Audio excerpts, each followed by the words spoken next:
Welcome to the Plus Odds Podcast. I'm Trent Silva, joined as always by my co-host and longtime friend Justin Albert Thomas. Justin, how you doing today, my man?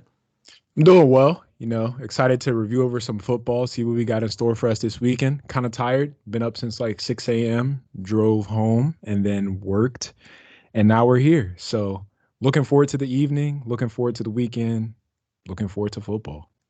Yep, same here, man. I know that East Coast traveling is no joke. I know you've been a I-95 road warrior, but appreciate you coming up here, paying us a visit. Um, well, for anyone who doesn't know how this show works, I'll run down real quick. We're going to start off with the good, bad, and the ugly. It's a segment we like to do to recap last week's games and what we saw and what teams we thought were pretty good, pretty bad, and just pretty ugly. After that, we're going to recap our picks and then from last week and also give out our drive picks for this week. After that, we're going to preview the rest of the slate. Then I'll give out a total that I absolutely love and think it's a pretty good bargain right now. And then we'll get out of here. So without further ado, let's start it off with the good, bad, and the ugly. And I think it's only right that the good is the Cowboys team as a whole. I mean, they have the best defense in the league. I have them number one in my power ratings right now, tied with San Fran. Micah Parsons is playing out of his mind. Dak and CD are clicking. Like, there's not many bad things you could say about this team. So, Justin, I'll throw it to you. You got anything good to say about them? Yeah, I'll give credit where credit's due. Their defense has been playing at a very high level. That front seven is balling out crazy. It makes it easier on the secondary to make those turnovers. Um, Micah Parsons is tied with a guy out of Pittsburgh named Trent Jordan Watt. So you know how I feel about that in the DPOY race. But if they keep up that high level of play, making it easier on the secondary, I don't see their defense being knocked off number one anytime soon. They did lose Diggs this week in practice to injury, torn ACL out for the season. So that's a big hit for them. They're all pro corner, but next man up mentality. I think they keep things rolling. Yeah, you hate to see that, especially from a player of his caliber. Um, but yeah, like you mentioned, it is football, next man up. I think you can't really replace a guy like that, but uh, you have to use what you have to prop up the secondary and honestly hope that the D line props him up a lot more. By the way, nice name that guy has in Pittsburgh. I knew you would like that. The bad for this week is going to be the Broncos and their offensive collapse. I mean, they started off the game scoring on 3 drives, also or scoring on 4 drives. I believe they also had a field goal. And when the second half came around, the offense kind of left the building. Uh, just not a good showing from them. Second week in a row, they haven't been able to necessarily sustain. I'm not sure if they led for that long in that Raiders game, but they haven't been able to command a lead, and that's been a problem. What do you have on that one? Yeah, we're in the same kind of boat, just in the Broncos. We talked highly of them last week. We thought they were going to do well in Mile High this week, and they just seemingly let the lead slip right out their hands. Washington, they had the game in the bag, and then Washington just fought back. I guess you could say it's the Eric Bieniemy mentality and just the play calling for them to score that many points in the second half. But they got to turn it around. It was bad. Yeah, it was really bad. I mean, you go up 21-3, and by the time halftime comes around, it's 21-14, and eventually you look up and you're getting outscored 14-3. And I mean, I know they were fortunate to have that Hail Mary last minute to, you know, put a little band-aid on it and stop the bleeding, but it still doesn't do justice to how that offense folded. And yeah, we'll move right on to the ugly, which has got to be the Chicago Bears and the turmoil that's been going on in Chicago. They started off the season 0-2, which is already not ideal for them. They thought they were bringing in pieces to surround Justin Fields with, and it's just not panning out how they thought. Now Matt Eberflus, the head coach, is going to be calling plays because the defensive coordinator, Alan Williams, is out. He resigned this past week. And then you got to mention the Fields comments. I mean, he made some comments about coaching when asked about what's making him think so much, and he said coaching. And the whole answer isn't terrible, but you can't say that because that's what grabs the headlines, and that's what guys like me who do podcasts talk about, is just that you said coaching, right? I mean, he's also out there missing open receivers, taking sacks, not processing, right? Like, he's tied for the second most turnover worthy plays. So it's not just coaching, but it definitely has a little bit to do with it. I mean, a lot has changed around him. His ADOT has dipped 4 yards season over season. Last week, he had the lowest ADOT of his career. So there's definitely a lot changing around him. And just to put the blame on the coaches is not the right thing to do. Yeah, a little selfish. And he walked it back. He did walk it back, but just not what you do in that moment. Yeah, he walked it back after he's found out the feedback he was getting from the city of Chicago and just the team in general. People already didn't have that much faith in him, and for him to go out there and just seemingly point a finger, like, no one wants to see you point a finger when the whole team is down.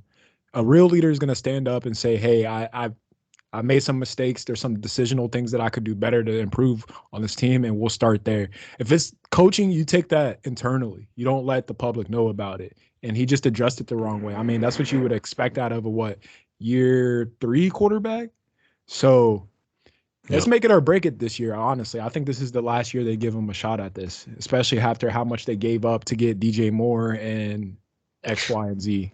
The number 1 pick in the draft, and then give up the number 32 pick in the draft for Chase Claypool. So they got fleeced. I forgot about that one. Man, they've given up so much, and it's worrisome. It's worrisome for sure. You have to think if he doesn't perform well this year, they don't pick up his 4th-year option, because that decision has to be made at the end of this season, or they don't pick up their 5th-year option, excuse me. And yeah, like I said, that has to be made at the end of the season. So it's a lot for the Bears organization to think about and handle. And if you don't handle that pressure the right way, you're probably not going to be getting your option picked up. So yeah, a lot going on in Chicago. Very ugly situation going on in Chicago. But that wraps up the good, bad, and the ugly for us. Now we'll jump into our drive picks. To recap, we were 3-3 this past week. We're 6-6 on the season, so hitting at a 50% rate. I should have went 3-3. I should have went 3 for 3 last week. However, gave out Atlanta -1.5 instead of giving out the money line. Atlanta goes out there and wins by 1. So if you took the money line, you won. If you got the number a little earlier, you won. But overall, I went 2-1 last week, and I'm 4-2 on the season now. You'd be up $180 if you're $100 better taking all my picks. So keep that in mind. Drive picks, though, they work like this. So first down is let me go the other way. Third down is our best bet. That is the absolute money down. You have to get it. That's where we're going to put our best bet forward and give our most confident play. Second down is our second most confident pick of the week. And first down is a step right below that. There's 16 games, so of course we like way more than 3, but these are the 3 best bets that we have for the week. So let's start it off with our first down play. I've been hogging the mic, so I'll give it to you, Jay. Yeah, for my first down play, I'm going to take Seattle -6 this week. I think they just come out the same way they left in that game against Detroit, moving the ball down the field in overtime, game-winning touchdown pass to Tyler Lockett. Things are starting to click for Geno, and the offense is picking up from where they left off last year. I think this game just comes down ultimately to coaching. Pete Carroll will have the upper hand in terms of experience on Frank Reich, I like to think. And just overall, Andy Dalton being the starting quarterback for Carolina, even though he beat Seattle last week with New Orleans week 5, is last year. Last year, an accomplishment of his and an accomplishment of the Saints. Seattle's just moving the ball effectively right now, and they just got to keep doing that. I think this will be a touchdown game for Seattle, especially to add insult to injury. Carolina lost Shaq Lawson last week out for the season, who's the guy wearing the green dot on the defense. That's huge. And the week before that, they lost J.C. Horn, there's too many wide receivers on Seattle's team that are dangerous that are going to burn them. So too much explosiveness for Carolina to handle, in my opinion. Seattle -6. Man, laying the lumber, laying the lumber. I honestly, I don't hate it. I think that Panthers O line is just not blocking for Young right now, and I don't know if they're going to block for Dalton either. They're fifth least efficient when it comes to pass blocking, so not sold at all. And maybe the Seahawks could find their pass rush versus them. They haven't had much so far, but it's a good landing spot to be facing the Panthers this week. My first down play is going to be the Atlanta Falcons +3. You could find 3.5s at BetMGM right now, but they're going to be taking on the Lions in Detroit. I absolutely love the Falcons here, right? The Falcons offense has been really good. It looked like a close game versus the Falcons last week. I'm sorry, versus Green Bay. Yeah. Versus Green Bay. But they actually outgained Green Bay by over 200 yards. And they converted 6 of 15 of their third downs, converted 3 of 4 of their fourth downs, which is absolutely huge. The fact that Arthur Smith is having the balls to go for it, and he has playmakers like Bijan Robinson to put the ball in his hands in those moments is so crucial. And then you look at the Lions game, they lost a tough one, right? And they came out with a pretty long injury report. 2 of their starting O-linemen are out. They lost their RB1 and David Montgomery. And then you have Emmanuel Mosley and Joseph, their best safety. They all didn't practice this week. So you're also their best receiver. Amon-Ra St. Brown was limited. And with David Montgomery going down, now you have to start Jahmyr Gibbs, who hasn't been that every down back with kind of a full workload. You know what I mean? And he split touches with McClellan in schools. So I'm curious to see if he can handle that as a 5'11", 200-pound back. But this is where a lot of the success I think the Falcons offense is going to find in this game is going to come from. So the Lions defense has been really bad versus big personnel when in base, right? 4 DBs on the field. They've been awful when they're in base personnel.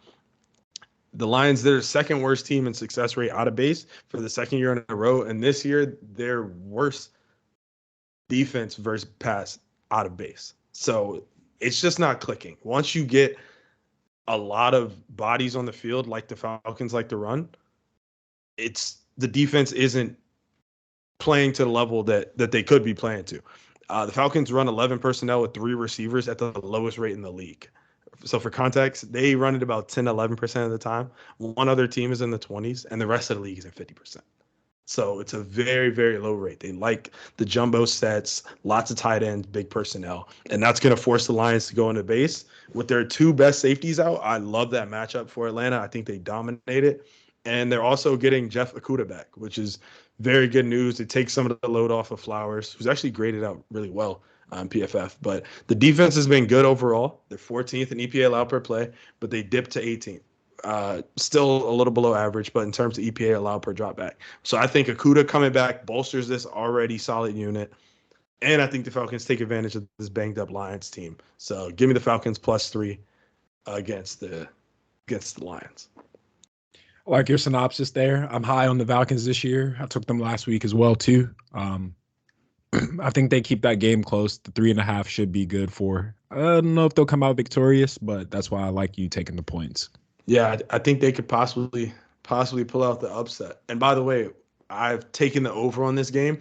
Just a nice little trend. In 9 of the last 10 games in Detroit, 51 or more points have been scored. I love the fast track out there. The over-unders at 46.5, and I've taken the over. I think both offenses have success. Great play. That leads us into the second down play, which I am taking the team that I just love too much. They make or break my week every week. They determine how I feel for 7 days. The Pittsburgh Steelers. I'm taking them +3 this week against the Raiders on the road in Vegas, Sunday Night Football. The reason why I'm doing this is simply because this is a team that Kenny Pickett has seen before in a regular season capacity. Not saying that the O-line is the same O-line and things are going to be the same way as last year when we played the Raiders, but, a little bit of comfortability for Kenny playing a team that he drove the field on to win the game against last year. Game winning touchdown to George Pickens. I think, get some things working. There was a few bright spots in the offense last week, but it definitely has to improve. I'm taking us 3. I think it's going to be a field goal game. If not, we win outright. Now, one stat that I did want to mention about this game is that we haven't won in the Raider Stadium or whatever stadium they played in since 1995 on the West Coast. We break that record this year. 2023, something's got to change. And something else has to change. It has to go by the name of Canada. He needs to be gone. I'm going to repeat it every week. Steelers +3. Yeah. What a game, right? What a game. We got number 32 Steelers offense going against number 31 Raiders defense. Just an amazing Sunday night game. What more could you ask for? But when you mentioned Canada, yeah, I'm seeing your frustration, bro. I'm seeing it, no doubt. He's entirely too predictable. Just a little stat I heard. When Pickett is in shotgun, they're passing the ball 83% of the time. When he's under center, they're running the ball 93% of the time. Brother, you might as well just go ahead and tell the defense, hey, we're just running the gonna run ball. it right here. Yeah. Cause that's just atrocious, man. I mean, that's textbook predictability. But if the offense is ever gonna find itself, it's gotta be Sunday. You know what I mean? The Raiders pass D's been atrocious. They're allowing 82% completion percentage. That's the worst allowed through 2 games in NFL history. They give up a lot of that underneath and short to intermediate stuff. And the Steelers, I mean, they love to throw that underneath Pickens 6-yard out route type routes. So I think they can have a lot of success in that aspect of the game, which is something I never really say. They're going to get pressure. We know that. They got pressure on Purdy on 44% of his dropbacks, Watson on 39%. And Jimmy G, he's just not getting rid of the ball fast. He's 3 seconds per attempt right now. That's very high, especially when you compare it to a guy like Trevor who's getting the ball out at 2.0 seconds. So I think the Steelers front 7 is looking like it's good enough to keep them in every game. We just got to see if the offense has any juice versus bad Raiders D. And if you think they do, then you got to take the points with Pitt. And it seems like you think they do. I think they do. I just overall, like you said, the offense has to show they have to step up. I think these are the 2 games that they have to prove something this year. Like if they've made an improvement from last year, it has to be within these 2 games against 2 teams that should be wins for us. Let's be honest. They should be wins for the Steelers. One other thing I did want to just say is if we don't do well like this week on offense, it's ultimately as the Steelers regressed. The last 6 games of the season last year, the offense looked efficient. We were moving the ball. We were in every single game. And when it came down to us needing a score, we could do it. Yeah. Right now, it just looks like we can't do a single thing right. And we spent too much money on the offensive line for us to be this sorry. Canada, get it the fudge together. PG, see what I did there? That was nice. Yeah, I definitely plan to drop some F-bombs, so that was nice of you. For my second down play, I'm going to the Rams +3 in Cincinnati, taking on the Bengals. This is a matchup between 2 former friends or 2 coaches who work together. Let's just say that. Zach Taylor, he's meeting his master, Sean McVay, for the 3rd time. McVay has won both of these matchups, both being, or the most recent being in the Super Bowl. And just when you start to look at this game, you have to realize the Bengals offense just hasn't been good, right? They've been very horizontal, very conservative, not taking a lot of shots downfield. And a lot of that is due to the quarterback. It's due to Burrow's calf not being right. He's not sure if he's going to go this weekend. He hasn't been practicing. And then when you look at the defense, they have 2 safeties who are hurting right now. And safeties down or not at 100% isn't good for a defense that's already struggling like they are, right? They're 29th in defensive DVOA, and they're 25th in dropback success rate. So it's just not the same defense we've been used to under Lou Anarumo. And now they have to go up against the Rams that have been top 10 in overall offensive efficiency through 2 weeks. And they're top 10 in both EPA per dropback and EPA per rush, which is something me and you did not see coming this season. But McVay is still McVay. Right. Stafford is still Stafford. And I think we kind of underestimated that you can plug guys named Puka Nakua in the system and they could thrive. Oh, Um, yeah. so yeah, Thrive more than thrive. way more than thrive, bro. They can bolster onto the scene. But yeah, to sum it up, I love this Rams team that started off well and has been fighting, going up against the Bengals that haven't been good on either side of the ball, and maybe without their starting quarterback or him being limited again and giving us another week of what we've been seeing. So, not to mention the dominance McVay has had over his pupil, 2-0 straight up. Give me the Rams +3. I like that synopsis, my guy. So much so that in my third down play, I am taking the same exact thing, the Rams +3. So I'll just go first, add on to what you had to say. Pupil, student, McVay, how he plays, everything. I just think they overall play well against Cincinnati, in Cincinnati.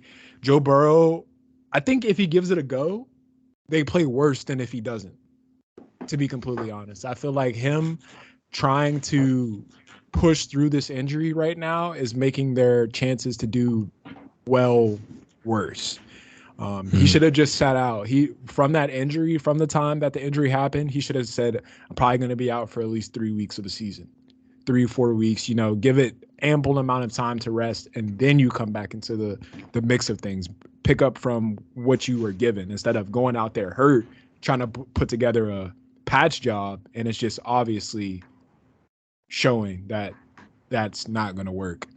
Um, but I'm in agreement. I also think the Rams covered 3 this week. That's why it's my third down play. Yeah, and I think you're right, especially about the injury. Like if he doesn't come back and say he sits out, he probably doesn't re-aggravate it in week 2. He probably doesn't have um he's probably not limiting this offense. Not to say that Jake Browning is better than Joe Burrow in any means, but sometimes, especially when I watched last week against the Ravens, sometimes you have to think maybe a fully healthy backup quarterback could do a little bit better than what Burrow's been limited. Right? So You don't like love betting to on see that. hobble guys.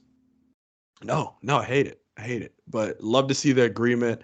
Me and Justin, when we agree on our best bets this past season, we are 2-0 so far. Tampa Bay Cash Wars last week and Atlanta the week before. So nice to see when we agree this week, it's going our way, or this year. On to my third down play. My best bet of the week. Absolutely love the Tampa Bay Bucks taking on the Eagles. The Bucks +5 at home.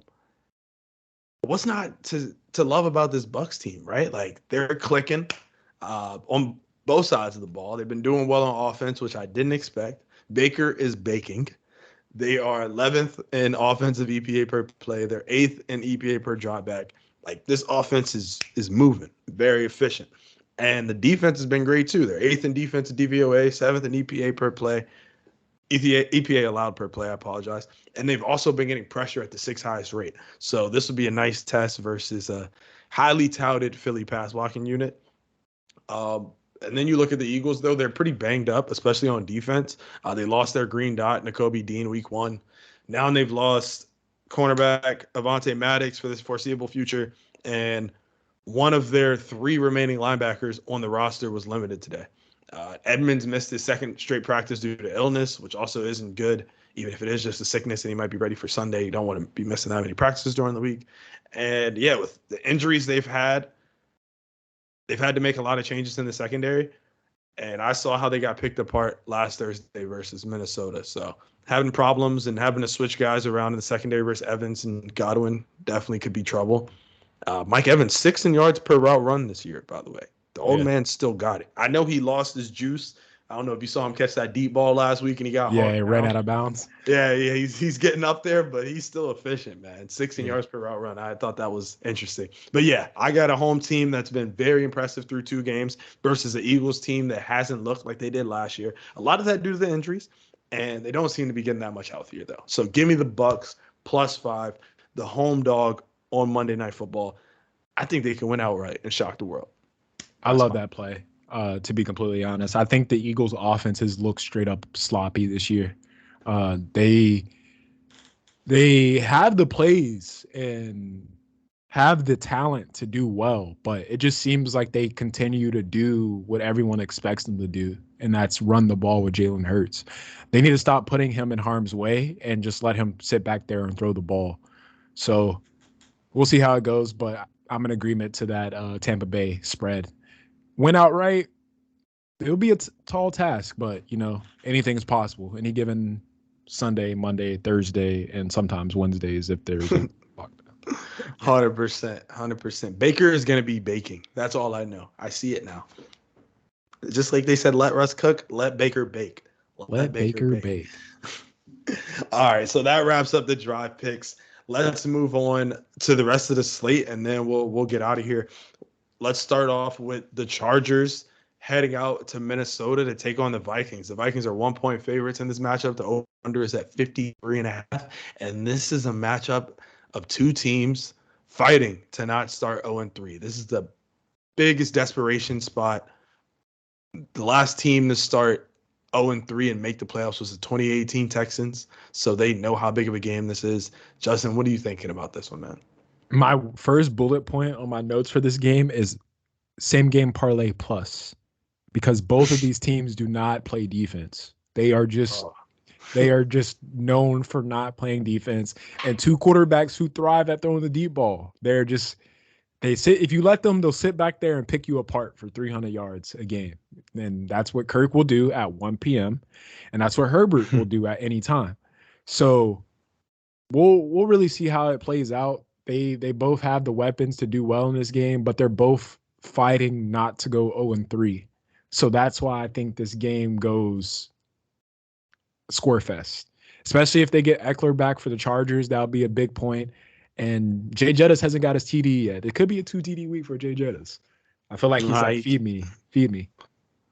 Yeah, he came, what was it, 2 inches away from scoring one on Thursday night? If he holds onto the ball. Oh, my goodness. Yeah, he cooked a lot of plays that night. That was just sad. But, yeah, I'm with you. I've already bet the over in this game. Absolutely love it. But when you look at this game, you got to start with what you said, that awful Chargers defense. And I think it might just show that it's time for Staley to go, especially if they perform how they've been performing this whole year on Sunday. Last week showed us, though, that it could be the same disaster as last year. This unit is dead last in defensive DVOA. They're 29th in EPA allowed per play.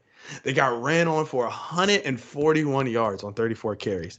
And Tannehill had 4 incompletions versus them. He went 20 for 24 and had 2 passes of 45-plus air yards. You know how many times he's done that in his career, Jay? 2 passes of 45-plus air yards, like the ball's traveling 45 yards before it touches someone's hand. He's done that 0 times. Zero. I was close. 0 times, bro. Very close. Almost there. He hasn't done that 2 times in his career all year, but he was able to do this against the Chargers defense. And then lastly, Tennessee had 22 first downs all game last week. 10 of them came from defensive penalties. So that's showing me that this unit is undisciplined.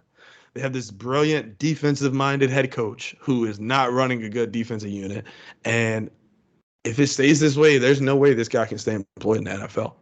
That's just how I feel about it. I'm sorry. I'm coming in with a hot fire Brandon Staley take, but I think it's justified. But yeah, overall, they're just not getting pressure. Their second lowest pressure rate, and they're blitzing at the third highest rate. That's just not how you do it. That's so inverse. It shows kind of what the problem is with this team. And now they're going up against an average O-line, right? Like 18th in PFF in the Vikings, and they're also getting Christian Darrisaw back. So I think the Vikings could have a lot of success through the air. The Chargers are awful versus the pass. Shocker. They have the worst defense efficiency versus the pass. But I could also say the same for the Vikings, right? They have the highest blitz rate in the league, but they're 23rd in pressure rate. So they blitz a lot, and they're not getting people home. They also play a lot of zone behind it. They lead the league in zone usage rate, to be honest, but they don't trust their cornerbacks, and that's why they do that. Just last thing I got on this game, the Chargers probably can pound the rock in this one. We saw on Thursday that the Vikings run D is Swiss cheese. 22nd or 26th in defensive efficiency versus the run. The Chargers went against the 4th most efficient run defense last week with Tennessee, and they struggled. So they might not be able to run with the best of them, but they can run versus the shitty teams, right? Like we saw them run great versus the Dolphins, who are number 32 in defensive efficiency versus the run. So yeah, like I said, I could see both the offenses having success in this game. The Chargers allowing 10 yards per play or 10 yards per attempt. Vikings coming off a 10-day rest and at home. Love the over. If I had to pick a side, I'd probably pick Minnesota though. We're in agreement. The Chargers just don't look like a solid team. They could score a lot of points, but they can't stop a nosebleed. So we'll really see how that plays out this year. Yeah, I'm in agreement. So next, and I think just before we go on to the next game, I think that can hold you back so much. Like that's why I have the Chargers as the 12th best team in the NFL in my power rankings, because that defense is so bad. Their offensive efficiency is great. Like I didn't mention that, but they're like number 2 or number 3 in offensive DVOA, right behind Miami and I think San Fran. So it's like they have it on offense, but if you can't stop anyone, you have to turn every game into a score fest. I just don't think that you could be successful. You're right. Oh, well, thank you, man. I appreciate that. I had a lot to get off my chest. I'm out of breath. You hear that? I had to spew fire Brandon Staley. Fire. So, yeah, on to the next game. We have the Tennessee Titans heading out to Cleveland to take on the Browns. The Browns are 3.5-point favorites in this one. Over-under sits at 39.5. I think this is going to be a rock fight. It's another windy game in Cleveland. Wind's supposed to get up to 20 miles per hour. And it would be remiss of me, though, to not mention the devastating season-ending injury that Nick Chubb suffered on Monday night, which will leave the Browns without their star running back. And personally, I don't know if they can win a lot of games without being able to run the ball. Right? Watson doesn't look like the Watson from 2020, and we saw what the Chubbless offense looked like versus Steelers. I mean, Jay, you've been on this for a while. I have to say you're one of the pioneers on this front. You've been saying Watson is done and that it's just no coming back. What do you got? What are you thinking about, or when it comes to him? Yeah, I mean, I'm gonna start off step one. That was a tragic loss. Hopeful for a speedy recovery for Nick Chubb. That's the same knee that he hurt at Georgia. So, I mean, to be completely honest, how bad it looked, it could be career limiting. To be how frank, they said he might have to get 2 surgeries on the same knee. Well, thanks, Doc.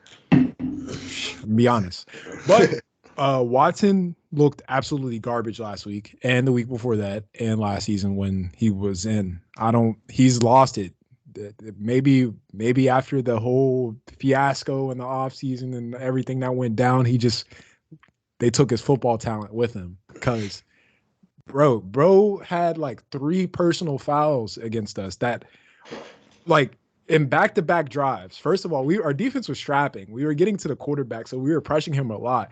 But he had 2 face masks on back-to-back drives that like limited the Browns offense from moving the ball forward when they were moving the ball forward. They got backs to move the ball. The O-line didn't change. They could still run the ball. It's just about when you run the ball, well, you have to be able to complement it with a good passing game. And their passing game just seems to be lacking. Last week, Tennessee pulled off a win that not many of us thought they were going to win. I'm going to be honest. I'm one of the people that didn't think they were going to win because I don't really have that much faith in Tannehill. But he showed up last week. No turnovers, drove the field in the game-winning drive. D-Hop was seemingly cooking for the first time in a long time. And they're starting to get like a 1-2 punch going with the passing game and Derrick Henry, who still is, I feel like, not being used as much as he usually has been. But, you don't want to overuse your star in the beginning of the year. So it makes sense. I like Tennessee +3. If I'm leaning somewhere, I like them +3 in a windy game. That means that you have to throw the ball, Deshaun Watson. And that so far hasn't been so good. This might go down as the worst. Was that a trade? Yeah, trade in NFL history. They owe him so much bread, but they might as well get a new franchise. So much, man. The fans didn't even ask for him. But I'm with you, man. He's been really bad. I got a little more in this game. He was 32nd in EPA per play last week among 32 qualifying quarterbacks. And through 2 games, he's 30th among 32 other quarterbacks. So they're going to put a lot more on his plate, I think, with Chubb out. And the way he's been playing, I don't think he can handle any more on his plate. I think his plate is full. And he's fat, happy, and I don't know if he's full because he hasn't been, eating, but we'll see what's really good with that. I tried to do something with that analogy. But the Browns they have one of the best offensive lines. You mentioned it, right? Like their run blocking grades out as 11th, fourth PFF rankings. But will they be able to run versus Titans defense though? Like we said this last week when we previewed the Chargers game, and it was a big fat no, Yeah. right? The Titans fourth most efficient run defense. They held the Chargers 55 yards from running backs. They held them to 50 yards from running backs for the Saints. So if you can't run the ball on this team, especially in a windy game where you're gonna have to run the ball, it smells danger for me, especially for the Browns. Last thing, the Titans secondary is a weak spot, but that's the thing. I don't see that being tested with 10 to 20 mile per hour winds, and from what Watson's been putting up, I don't think he's gonna test it either. Yeah. But yeah, the Browns get pressure. That's one thing I can say on them. They have the third highest pressure rate, and they're facing the 28th ranked O line. So they could definitely get home and make Tannehill's life hard, which is a big reason why I love the under in this game. That's my total of the week. I couldn't wait until the end of the pod to say it. Uh, the total is 39.5. I just don't see a lot of points being scored in this game, especially with the win. Excuse me. Yeah, especially with the win and the way that both quarterback, or not both, but the way that Watson's been performing and how the Titans like to play in these types of windy, run heavy games. I mean, they have Derrick Henry. They should like Yeah. to play in these, and they should lean to their strength. So yeah, love the under 39.5. I've already bet it. And like you, I lean to the dog in a low scoring battle. So on to the next game. We'll try to be quick and zoom through these. Texans taking on the Jags. Jags are 8.5 point favorites. There's some eights around there. Over under is at 44 to 44.5. Who do you like in this one?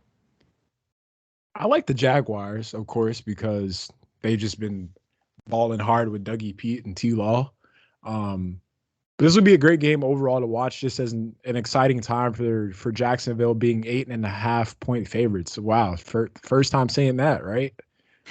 Or like at least it's been a long time since they've been favored by that much. But CJ Stroud actually been balling this year. Even though he's been a rocky start and that they haven't won a game, he's been in games.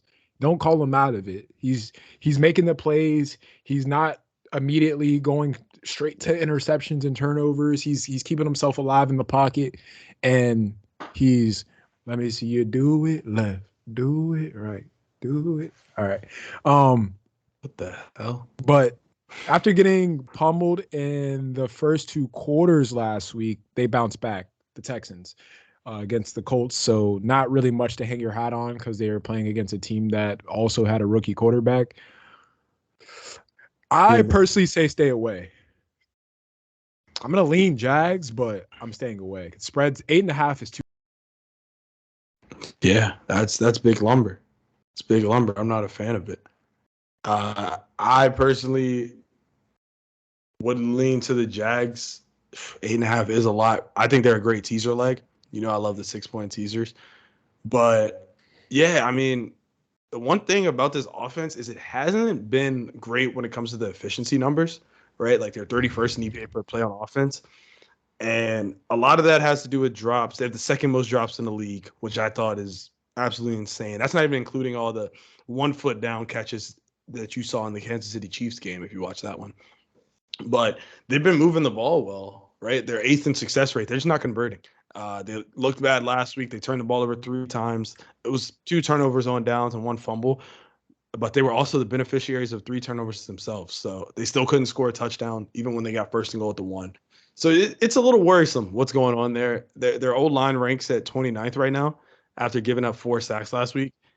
And Trevor's been getting rid of the ball fast. Like I mentioned at the top, he has the fastest pocket time in the league, 2.0 seconds. But we knew that this offensive line unit, was going to struggle without Cam Robinson for the suspension. And now in the injuries, they've just led to Trevor having the least amount of time to throw in the league. And that's kind of a problem. The Texans O-line, though, like you said, is not too far behind. They have the second worst O-line. Stroud's been pressured the second most. So he's going to be running around with his head chopped off again. I don't see how you can bet this team. They just lost Stingley to IR, which doesn't fare well. And yeah, I mean, both teams, the one good part is both teams are top 10 in pressure rate. Jags 6th, Texans 9th. So curious to see how the lines hold up and which QB will have more success. I tend to think it'll be Trevor, though. I tend to think that. So Trevor, 0-4, ATS is a favorite at 4 or more, though. Like I said, good teaser leg. Teaser leg. I like the tease as well. Yeah, I could see this being a good get right game for the Jags, who've been pretty unlucky recently. Let's move on to the next game. We have the Patriots as 2.5-point favorites on the road, heading to MetLife to take on the Jets. The over/under is 37 in this one. Jay, who you like, man? Do we need to bring up the play of Mac Jones this year already?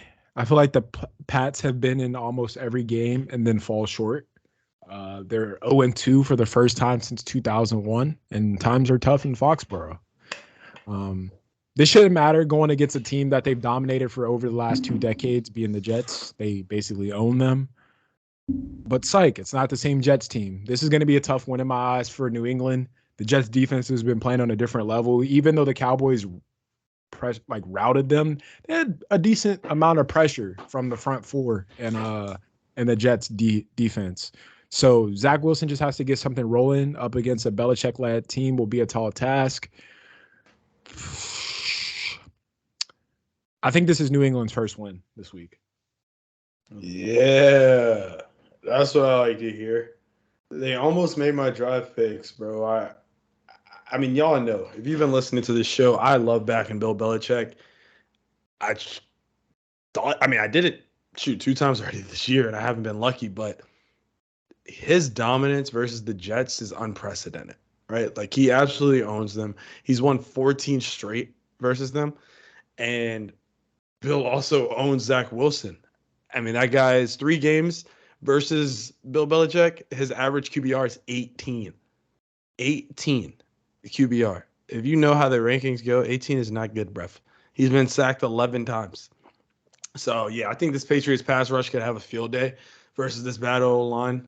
Jets O-line grades out as the worst O-line in pass blocking efficiency, by the way. And the Patriots blitz at the second highest rate this year. So they're going to be under duress. Pressure's going to get there on Wilson. And Wilson has just been bad. He's graded out as the 30th best passer out of 33. He's tied for 3rd with the most turnover-worthy plays. And he's 6th in bad throwing percentage. He's just not there. He's not there.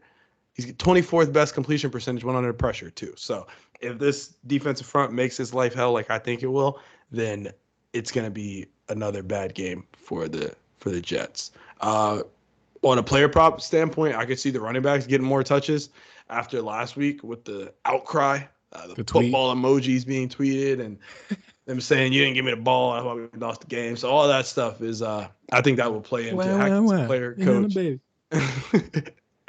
Yeah, it must be really sad not touching the ball, man. But yeah, I think the Jets won this one. I mean, the Patriots won this one. Next game, Saints, Packers. Packers 1-point favorites in Lambeau. Over under 42.5. What you got? Green Bay suffered some big losses prior to the game last week in Atlanta. Aaron Jones was injured. David Bakhtiari, who's seemingly not playing because of turf. You heard about that, huh? Yeah. I don't know if it's crazy stuff. Yeah. LaFleur got tired of dealing with the questions, but it's a valid question. He also said he retweaked it possibly. So Bakhtiari is his own situation, but he kind of just come and go as he pleases because he's gonna find his way to just cry out of it enough to somehow cry his way into a flight to New York and somehow cry his way to the starting offensive line for the Jets. No way, they have turf. They have turf, but you can't. No, they got A-Rod. That's all he needs. Right. And Christian Watson is also still suffering from injury right now. So during the game last week against Atlanta, Green Bay also lost Elton Jenkins, who's their offensive starter tackle. And to add insult to injury, they lost their rookie linebacker, Luke Van Ness. So they're band-aided up right now in Green Bay. This can be a more inopportune time for this to happen, going up against one of the best front sevens in football, the Saints, ranked behind San Francisco in rush EPA allowed. I expect Jordan Love to struggle against a veteran defense. They're going to pressure him a lot and really see how good he is this week. So I like New Orleans buying a 0.3. Well, it's 1 point favorite right now, but you can put them in a Well, I thought it teaser. was -2. It was, but it moved. Dropped. Yeah. You can put them in a teaser and get them up to 7. That's what I did. I love them. Oh, New Orleans 7. Yeah. Oh yeah, that's even better. That's a nice one. Pair them with the I'll have Jags. There you these have. go. Hey, go get the cappuccino. Pull out the cappuccino. But no, the Saints have just been humming through 2 weeks, all three phases of the game.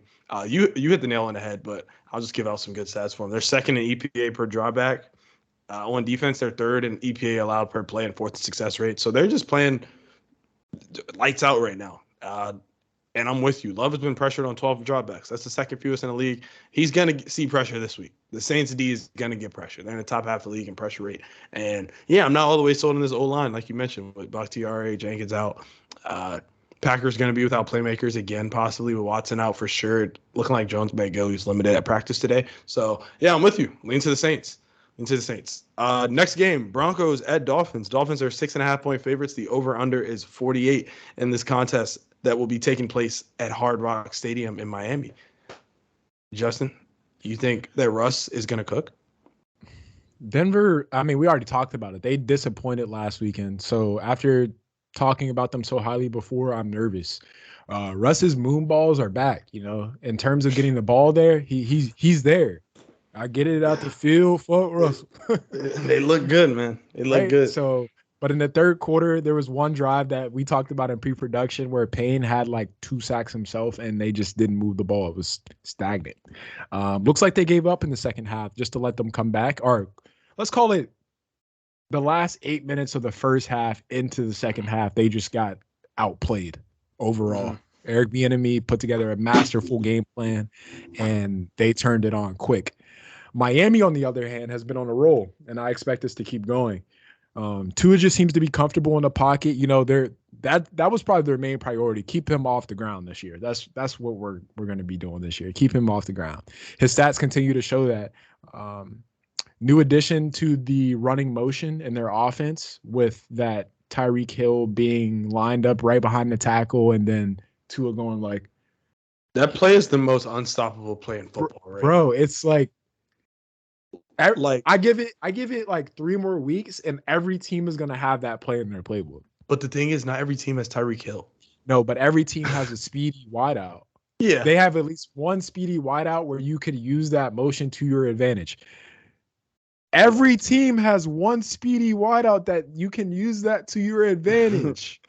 Are you just putting a PSA out to all offensive coordinators? To one offensive coordinator in particular. I think that, everyone around the league is starting to take stuff from Mike McDaniel. I heard about it in the offseason. It's coming to fruition. The guy he's a genius. He has a good mind, I should say. Right. Like, bro, they take some plays out of the playbook, Canada. Be creative. Calm down. We're talking about Miami here. All right, yeah. That's what is it? Jesus, I'm at a loss of words. That's a compliment to Miami's success in the offense and being like, we will never think of something this creative with our players.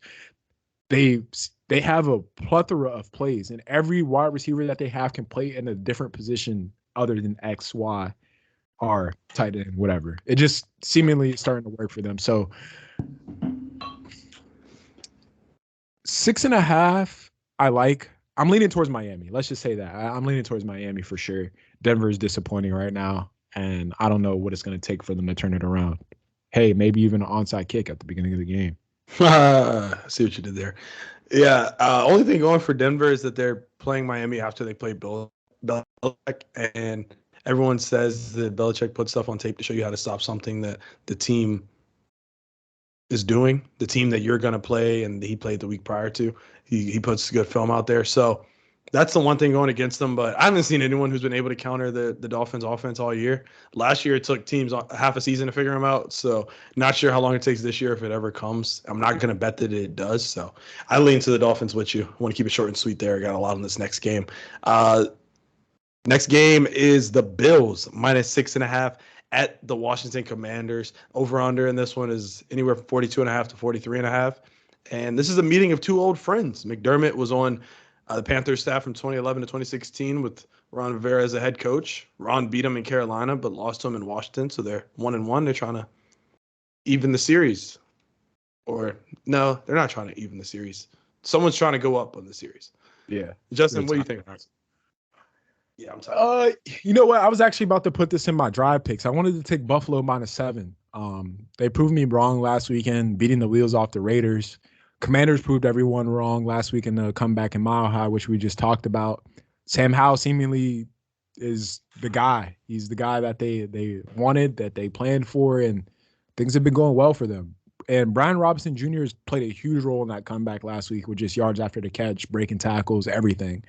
But Buffalo's defense heard the criticism from week 1 and came to play. Milano might be a top 5 backer in the league. And might be, no doubt. Oh, okay. Yeah, he's top 5. No doubt. And just a clutch pick on Jimmy Garoppolo to stop the momentum of them moving down the field, whatever. I'm leaning towards Buffalo. I think that they can cover 7 just outright being the better team. I don't think that Washington's going to get blown out, but it could get like that. Buffalo's at the point right now where they're like, we're good, but we're still putting together playing mistake free. Like, we'll win the game, but the mistakes are still like visible. So Washington can take advantage of that and could potentially climb or squeeze back in there for a backdoor, but I'm leaning towards Buffalo. Nice. I gotta say, I'm leaning the other way. Leaning the other way for all my Commanders fans out there. Oh. Yeah, so last week the Bills, they were the beneficiaries of 3 turnovers, right? 2 Jimmy Garoppolo interceptions, 1 Witt fumble, 3 of the most impactful plays of the game. And if you're a Bills fan, though, you like to see Josh Allen had a 4.4 ADOT last week, 3rd shortest in 87 games of his career. So he learned from the week prior against the Jets, right? He's 1 for 2 on balls 20 plus. He just wasn't playing hero ball, and he's realizing he doesn't have to do that to win, right? But onto this game. So we talked in our AFC East preview about how Buffalo would run 2 tight end sets a lot this year, drafting Kincaid and having Knox, right? I'm pretty sure you remember that. Yep. Well, they're doing it, right? And they're doing it 50% of the time. Next closest team to use 2 tight end sets at the rate that they're using it, uses it 36% of the time. So through the one reason I mentioned this is through Washington's first 2 games versus Josh Dobbs and Russell Wilson, they've allowed a 52% success rate against passes from 2 tight end sets, right? That's the 7th worst in the league. Washington's also 27th in EPA versus runs from 2 tight end sets. So I could see Buffalo's offense having success using 12 personnel and a lot of the 2 tight end stuff that they use. And with Washington's high usage of man, Diggs also could have a pretty good game. So I would look to his receiving yards over. But now on to the Washington offense, right? Because I think that they could have a lot of success too. They've been running out of 3 wide receiver sets a lot. I don't know if you've noticed. They got Terry, Dotson, and Samuel out there. Buffalo is 22nd in EPA allowed per play versus 3 wide receiver looks, despite who they faced so far. And all that is the Jets wide receiver core with Aaron Rodgers' old buddies, and then Vegas' receiving core, who has Devontae Adams, but towards the wide receiver 3 spot, it's not worrisome at all. So I think Washington can have a lot of success out of 3 wide receiver looks. They run the ball pretty well out of it. I was just watching their all 22 from the Broncos game. And yeah, it's supposed to rain, but it's not too windy. So I can still see both of these offenses having a decent day. And like I said, I'll lean to the home team catching points. Some trends for you Washington fans. In the last 20 years, 9 times has there been a 2-0 team that has been a home dog of 6 or more points. There's 7-2 ATS in those spots. The home dog is. So very advantageous to the home team. And the Bills were 10-1. That didn't even matter. I don't want to say that one. Oh, I said it now. They were 10-1 versus non-playoff teams last year, won by 15 points per game. 3-2 versus playoff teams and +1 margin. So they beat up on the bad teams. They tend to keep it close versus the good team. So this is a good test for Washington. We'll find out what they truly are. Last trend, home dogs that are 2-0 in general, 12-7-1 ATS in week 3 all time. Since 2012, 5-3 ATS. So definitely lean towards the home dog here. Like the Commanders catching 6.5. Don't know if I'll have any money on it, but if I had to pick, that's who I would take. On to the next game. Colts at Ravens. Ravens are 8-point favorites in this one. Over-unders at 44, 44 and a half. I'll throw it to you, man. What you got? I mean, the Ravens are probably about to beat the wheels off the Colts. I'm going to be completely honest.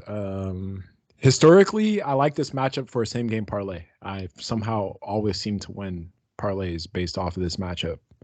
Don't ask me how or why. I just somehow know how to call the touchdowns in this matchup. Well, that's why we're here, man. We're supposed to tell them how and why to win. I don't know. I just think starting back for both teams scores. So Gus Edwards, probably Justice Hill. Justice He's Hill. hurt. He's Hill? hurt. He's not looking like he'll go. Yeah, Hill. So Gus Edwards is 100% scoring a touchdown this weekend.